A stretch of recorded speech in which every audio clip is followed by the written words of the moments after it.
welcome to a day in 15 minutes UPSC Prelims Daily Current Affairs.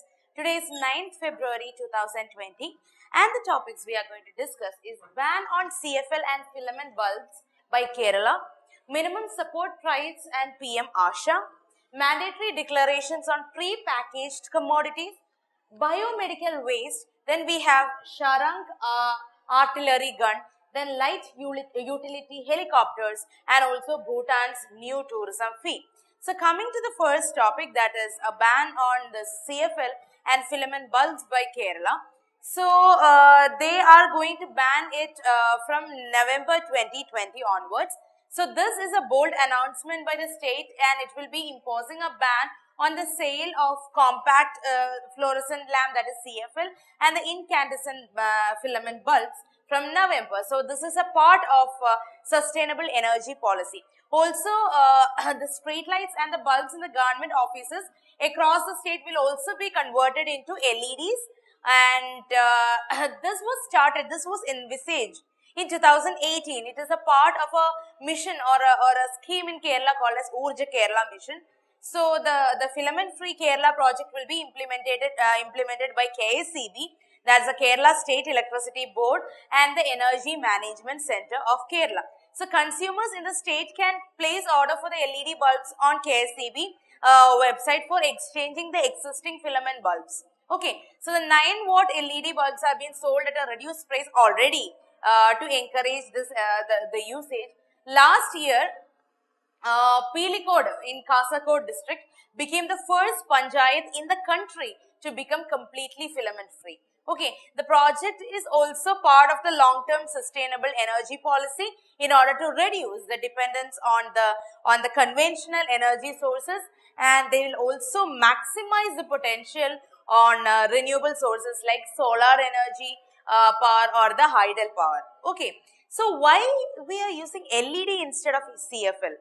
The CFL, it uses mercury vapor, okay, and this mercury vapor is very dangerous to the environment as well as the living beings. Its component like the ballast or the tungsten tube that is coated with the barium, it actually increases the cost also.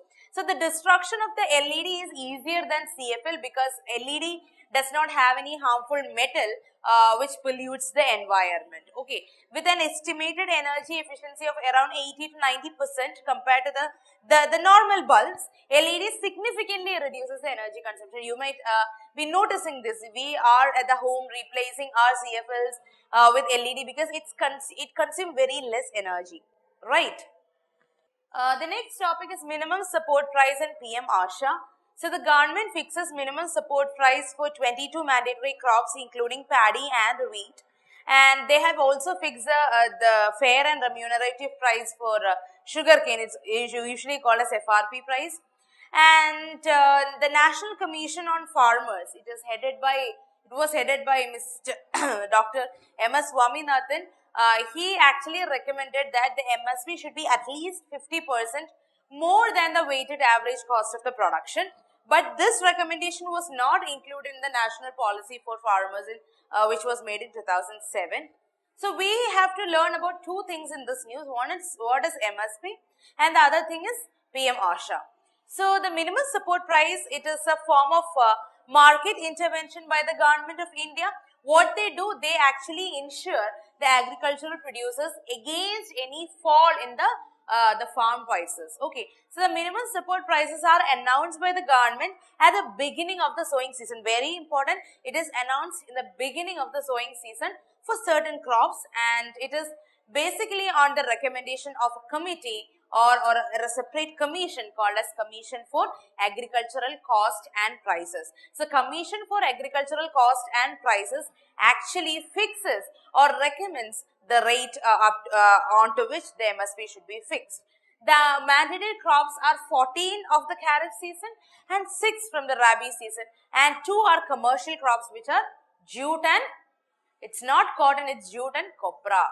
Okay, so however, this commercial crops cost are used by CACP primarily as a benchmark reference cost. Okay, Now we learned what is Pradhan Mantri Annadata Aayi Sanrakshan Abhiyan, that is PM ASHA. This is an umbrella scheme and it comprises of the price support scheme, price deficiency payment scheme and price procurement and stockist scheme. So three things are coming, three schemes are coming under PM ASHA. It's very important. The first thing is price support scheme, PSS. The second one is price deficiency payment scheme, PDPS, and the third one is private procurement and stockist scheme, PPSS. These schemes are implemented at the request of the state government or can be the union territories as well. So the PSS, that's a price support scheme, is implemented for the procurements of pulses, oil seeds, copra. Then, but think of this, PDPS, that's a price deficiency payment scheme. That is for oil seeds.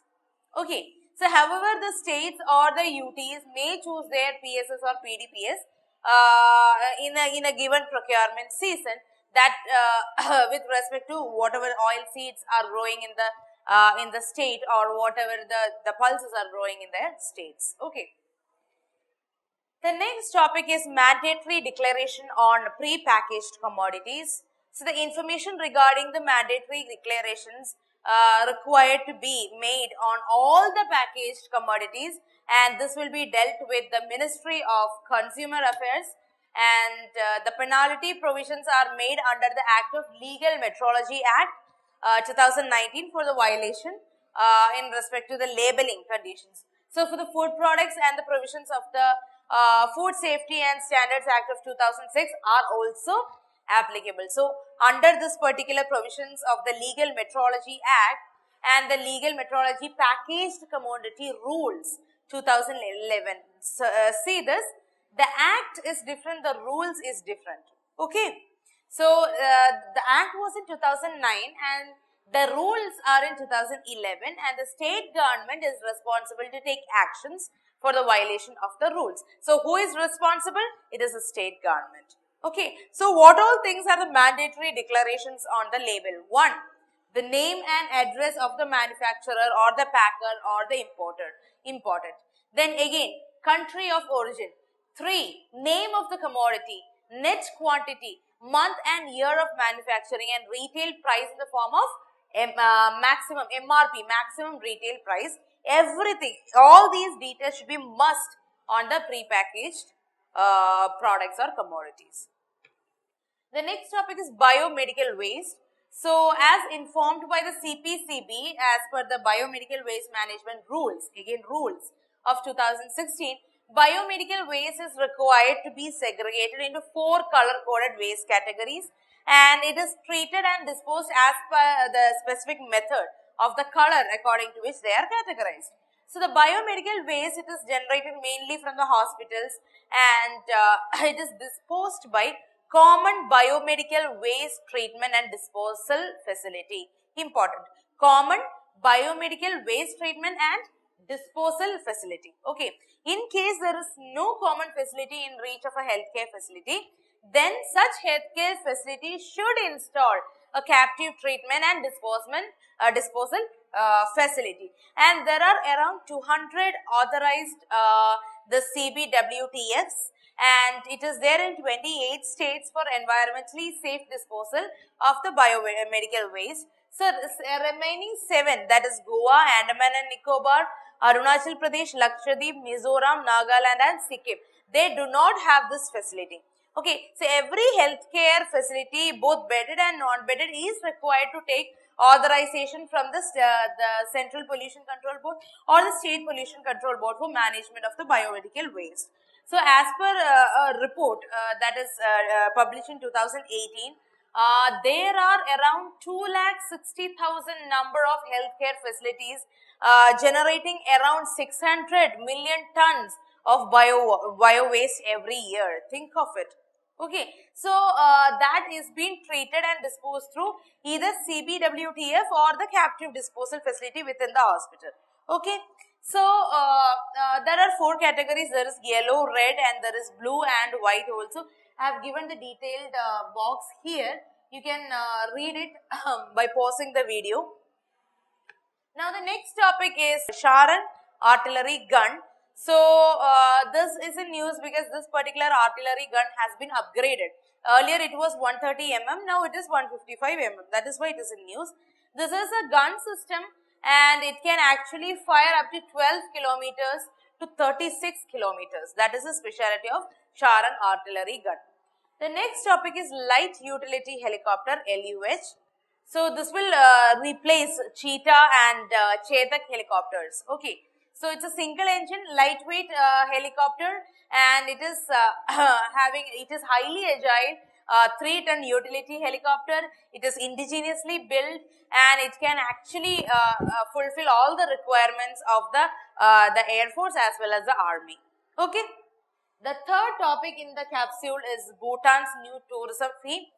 So the Bhutan is going to impose the Sustainable Development Fee (SDF) on Indian, Bangladeshi and Maldivian tourists.